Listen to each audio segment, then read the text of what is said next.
제11장.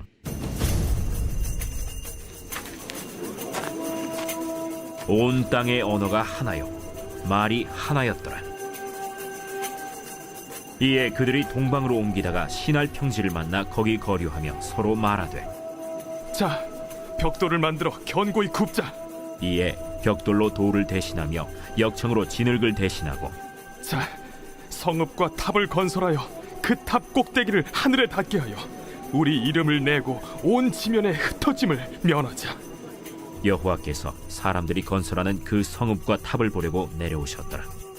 이 무리가 한 족속이요 언어도 하나이므로 이같이 시작하였으니 이후로는 그 하고자 하는 일을 막을 수 없으리로다. 자, 우리가 내려가서 거기서 그들의 언어를 혼잡하게 하여 그들이 서로 알아듣지 못하게 하자. 여호와께서 거기서 그들을 온 지면에 흩으셨으므로 그들이 그 도시를 건설하기를 그쳤더라. 그러므로 그 이름을 바벨이라 하니 이는 여호와께서 거기서 온 땅의 언어를 혼잡하게 하셨음이니라. 여호와께서 거기서 그들을 온 지면에 흩으셨더라. 안녕하세요, 근속가족 여러분. 오늘 매일 말씀을 전할 이무궁화 전도사입니다. 저희가 오늘 함께 볼 본문 말씀은 창세기 11장 1절에서 9절 말씀입니다. 오늘 말씀을 함께 보시면서 또 오늘 우리에게 주시는 깨달음과 은혜가 오늘 하루의 삶 가운데 넘치시기를 간절히 축복드립니다. 오늘 말씀 1절, 2절을 먼저 읽으면서 보겠습니다. 1, 2절 제가 읽겠습니다. 온 땅의 언어가 하나요 말이 하나였더라. 이에 그들이 동방으로 옮기다가 시날 평지를 만나 거기 거류하며. 아멘. 노아 홍수 이후 지금 새로운 세대들이 일어났습니다. 그래서 셈과 함과 야벳의 후손들이 이 땅에 생육하고 번성하고 충만하게 되었습니다. 그런데 이 하나님의 약속된 말씀처럼 생육과 번성이 일어나서 많은 수가 일어났고 또 심판 이후였음에도 불구하고 이 아담으로부터 시작된 이 원죄는 해결되지 않았던 것 같습니다. 그래서 이 원죄, 우리 이 인간이 타고난 이 죄악된 본성 역시 이 후손들에게 계속 전승되고 있었습니다. 그래서 오늘 이 2절에 보면 그들이라고 시작되는데요. 여기서 말하는 이 그들이 바로 어제 족보에서 보았던 함의 후손 니므롯이라는 인물입니다. 어제 본문에서 10장 10절을 보면 이렇게 나와 있었습니다. 그의 나라가 시날 땅의 바벨에서 시작되었다라고 어제 본문 말씀에 10장 10절에 나와 있었습니다. 이 어제 나왔던 이 니므롯, 하나님 앞에 이와 같이 용감할 자가 없다라고 표현된 이 니므롯은 이 하나님 앞에 진짜 용감하다, 힘이 세다 이런 뜻이 아니라 하나님을 대적하는 위치에 선다. 그래서 이 이름의 뜻이 포악하다, 반역자라는 뜻입니다. 그래서 하나님 앞에 진짜 긍정적인 의미로 용감하다는 것이 아니라 하나님을 대적하는 위치에 설 만큼 그렇게 강한 자다라는 표현이었습니다. 그래서 이 니므롯은 바로 함의 후손이었죠. 함은 어떤 존재였습니까? 아버지의 수치를 여기저기 소문냈습니다. 아버지의 수치를 덮지 않고 아버지의 수치를 막 소문냈습니다. 그래서 결국에는 노아의 저주를 받았죠. 그러니까 다시 짧게 정리하면 이 니므롯, 바로 여기서 그들이라고 표현된 이 사람들은 저주받은 백성이, 하나님으로부터 저주받은 백성이고 하나님을 대적하는 무리였다라고 이 말씀을 정리할 수 있습니다. 그런데 이들은 어떤 사람들이었냐면 이 여기저기 옮겨 다니는 유목민이었습니다. 그래서 오늘 2절에 보면 옮기다가 라는 단어가 나오는데요. 이 원어의 뜻은 옮기는 게 그냥 이사 갔다는 의미가 아니라 말뚝을 뺐다, 말뚝을 뽑았다 이런 의미입니다. 그러니까 유목민이었던 이들은 텐트를 치면서 여기저기 풀을 찾아 다녔죠. 근데 이들이 다녔던 지역이 어떤 지역들이었을까요? 광야와 사막과 험난한 지역들을 여기저기 풀을 찾아 고단하게 다녔을 것입니다. 그런데 지금 오늘 본문에 나와 있는 이곳은 바로 시날 평지입니다.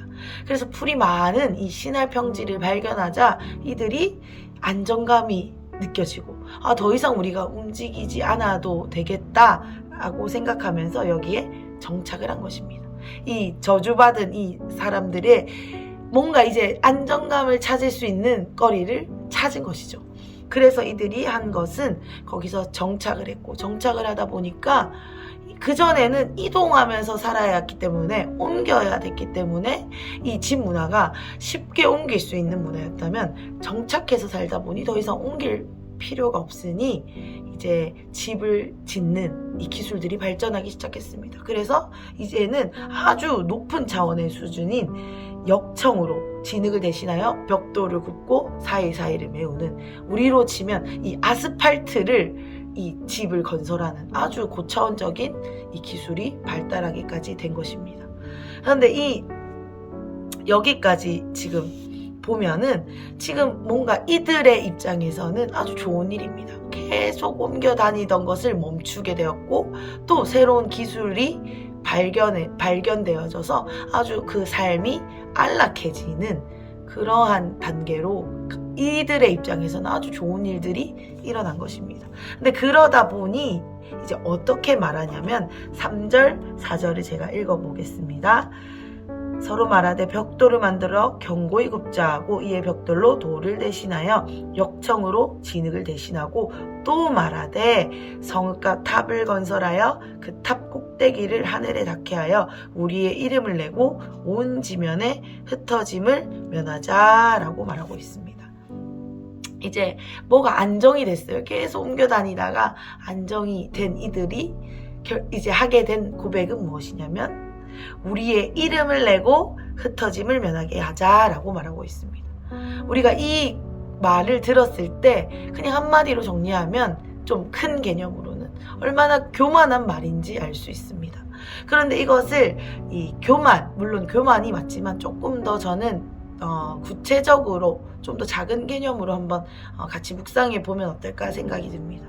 이 교만에서 시작된 이 흩어짐을 면하자, 우리의 이름을 내자라고 한 것이 사실은 교만이기도 하지만, 아까 제가 앞서 말씀드린 대로 여러 가지 이동하면서 이 고단한 삶을 살았던 이들에게는 이곳이 안정감이었습니다.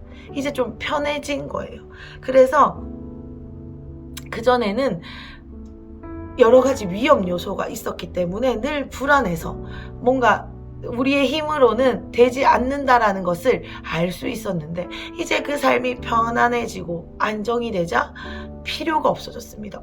우리의 힘으로 할 수 있네. 내 능력으로 내 삶을 결정할 수 있네. 내 능력으로 우리를 보호할 수 있네. 라고 생각하게 된 것이죠. 그래서 사실은 이 문맥상 더 구체적인 좀 정확한 의미는 이것입니다. 우리의 힘으로 우리의 후손을 지키자라는 것이 바로 이 문맥상의 의미입니다. 우리의 힘으로 우리의 후손을 보호하자. 우리 후대에 우리의 힘으로 우리의 후손을 지켜나가자. 바로 이 말인 것입니다. 그래서 좀 더 쉽게 정리하면 내 힘으로 내 삶을 개척하자. 내 힘으로 내 자식들을 보호하자. 이런 것이죠. 그래서 이렇게 되자 나의 힘이 어느 정도 능력이 내 스스로 믿을 수 있는 것이 되자 더 이상 다른 누군가의 도움, 누군가의 말을 들을 필요가 없어진 것입니다. 내 힘으로 내가 할 수 있다 라고 생각하게 된 것이죠. 이것을 한마디로 정리하면 이것인 것 같습니다. 바로 인본주의입니다. 인본주의라는 것은 무엇이냐면 누구의 말로 누구의 선택으로 내 삶을 결정할 수 없다라는 것이죠. 그래서 최근에 광고나 여러 가지 사회적인 메시지를 봐도 네 인생은 네가 개척하는 것이다. 네 인생은 네가 결정하는 것이다. 그래, 너는 그럴 자유가 있다. 너의 성별도 누군가에 의해서 결정되는 것이 아니라 네가 원하는 대로 선택하고 그것에 대한 책임도 네가 지는 거야. 그래서 네가 여자가 되길 원하면 여자의 삶으로 선택하고 그 이후의 삶도 네가 책임지는 거야 라고 이 인본주의적 사상을 여기저기서 많은 매체에서 또 우리의 일상에서 이 메시지가 쏟아지고 있습니다.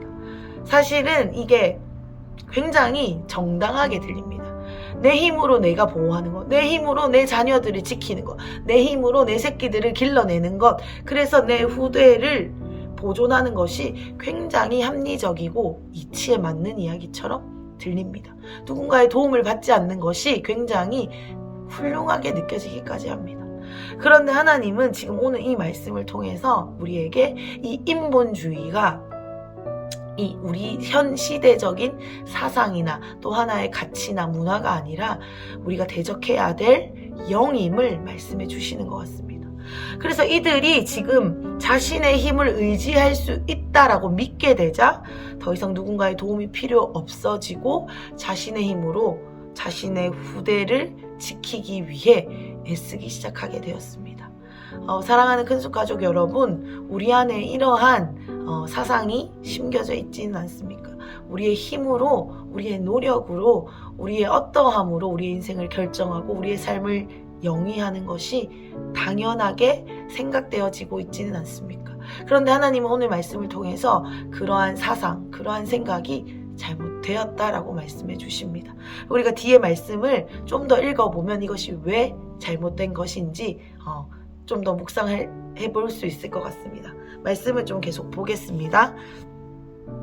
여기까지 우리가 말씀을 보면 그냥 좀 항상 말씀이 반전이 있어서 저희가 또 이 말씀을 읽는 기쁨이 있지 않습니까? 그래서 여기까지만 읽으면 뭐 인간이라는 게 뭐 그렇지 뭐로 끝나는데 5절부터 이어지는 9절까지의 말씀에 하나님이 반전을 주십니다.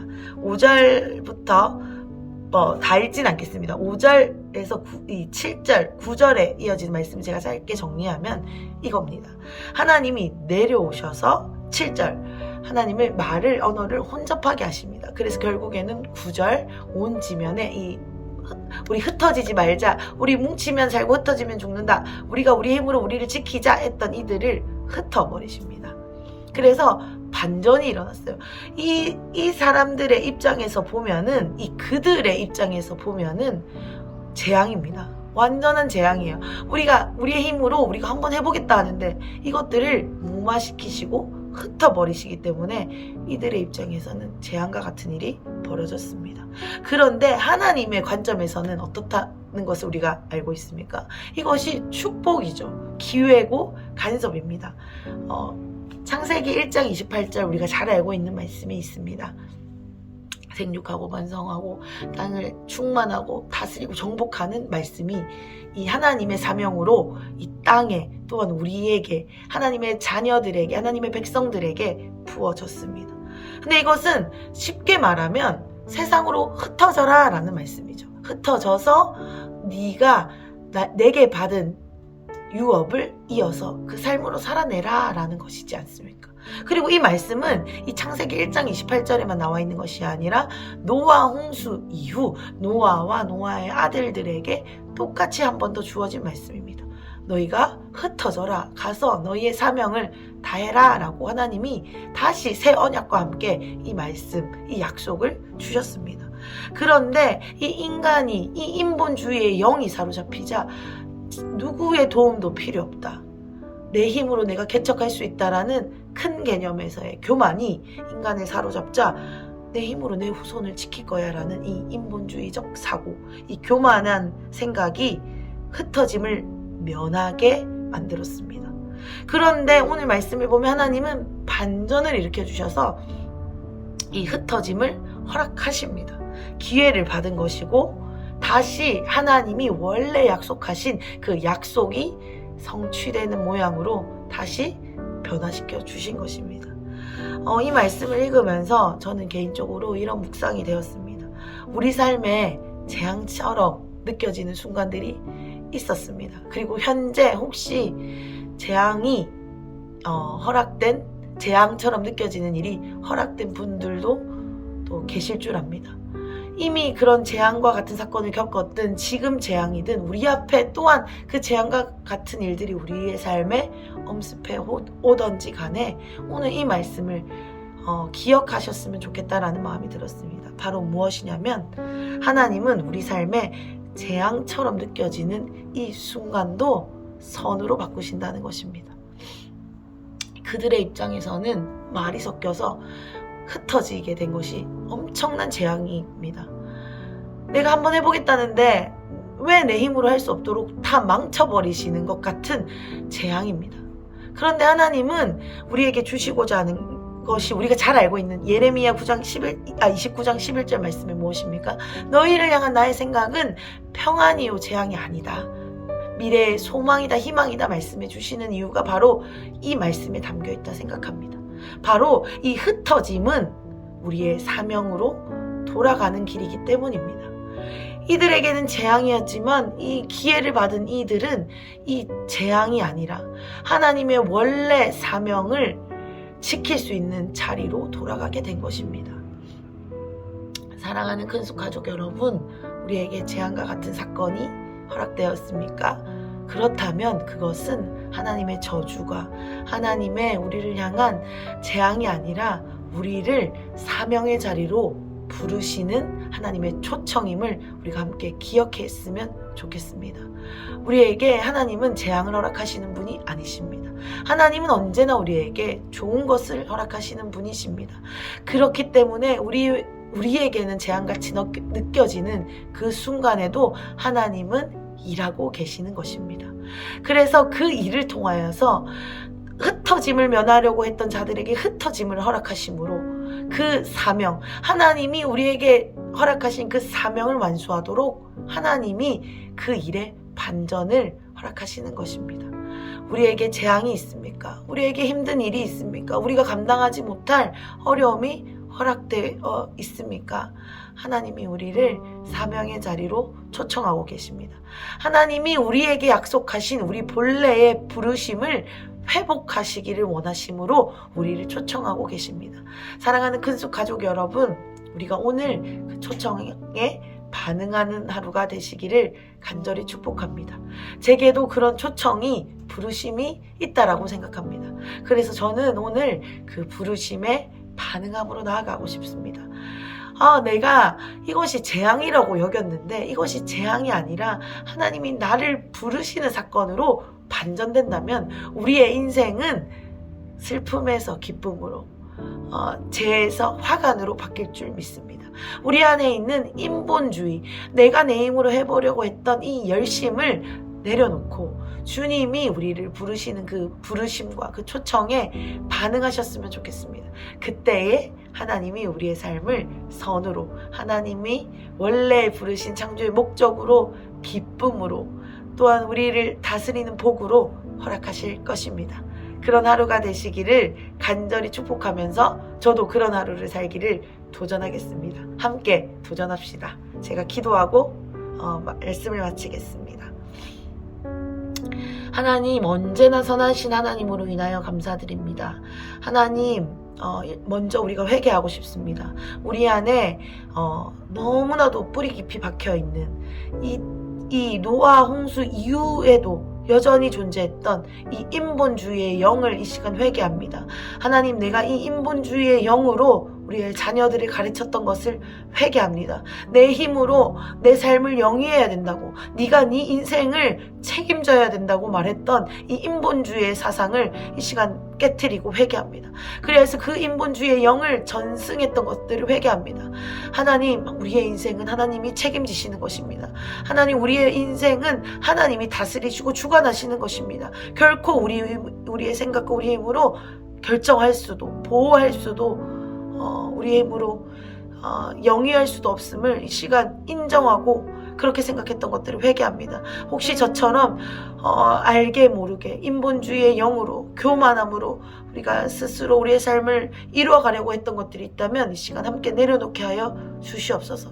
또한 하나님, 오늘 말씀을 통해 소망을 붙듭니다. 하나님, 우리에게 주시는 것은 재앙이 아니라 미래의 소망과 희망입니다. 우리를 부르심의 자리로, 사명의 자리로 초청하시는 것입니다. 하나님, 우리가 그것을 기억하게 하여 주시옵소서. 그리하여서 우리에게 허락된 이 재앙과 같은 순간에 우리가 이 재앙을 벗어버리고 하나님의 부르심을 발견하고 소망의 자리로 달리게 하여 주시옵소서. 그래서 하나님, 이 말씀이 우리를 달리게 하고, 이 말씀이 우리를 새롭게 하고, 이 말씀의 힘을 얻어서 우리가 이 말씀으로 오늘 하루 일어나도록, 우리의 삶의 자리에서, 주어진 환경에서, 허락된 삶의 자리에서 이 말씀을 힘입어 일어나 달리게 하여 주시옵소서. 이렇게 우리를 승리케 하시고 우리를 다시 사명의 자리로 이끄실 주님을 찬양합니다. 역사하실 주님을 기대합니다. 감사하며 예수님의 이름으로 기도드렸습니다. 아멘.